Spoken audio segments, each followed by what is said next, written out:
के तपाईहरू पुरानो फेसबुकको पासवर्ड र गुगलको पासवर्ड, इन्स्टाग्रामको पासवर्ड जस्ता पासवर्ड राख्ने एपहरूबाट पासवर्ड बिर्सनु भएको छ? यदि पासवर्ड बिर्सनु भएको छ भने चिन्ता नलिनुहोस्। नमस्कार, म सौरभ रिमाल। तपाईहरू यो युट्युब च्यानलमा गएर स्क्रिप्ट नगरेर पुरै भिडियो हेर्नुहोला। तपाईहरुलाई मैले तपाईहरुको लागि एउटा सन्देशमूलक भिडियो बनाएको छु। कसरी चाहिँ तपाईहरुले पासवर्ड हेर्ने त त्यसको लागि चाहिँ तपाईहरुसँग एन्ड्रोइड फोन छ भने फर्स्ट अफ अल त सेटिङमा जाने मोबाइलको,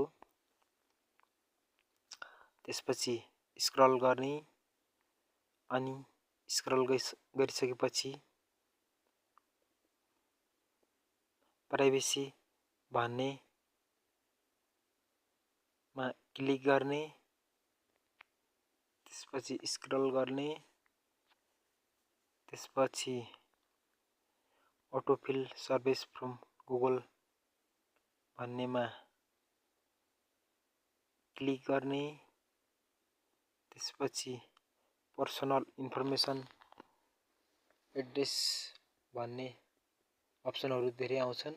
अनि तपाईहरु पासवर्डमा जाने, सिधै पासवर्डमा जाने।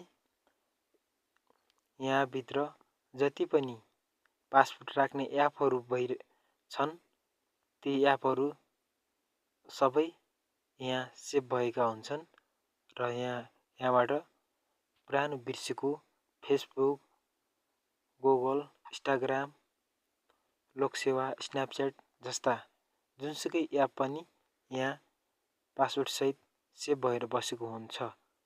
जस्तै कि उदाहरणको लागि म तपाईहरुलाई गुगलमा जान चाहन्छु। गुगलमा चाहिँ यस्तो देखाउँछ अनि फेसबुकमा पनि यस्तो देखाउँछ। यसरी तपाईहरुले पनि पुरानो हराएको पासवर्डलाई यसरी निकाल्न सक्नुहुन्छ र पुनः प्रयोगमा ल्याउन सक्नुहुन्छ। धन्यवाद।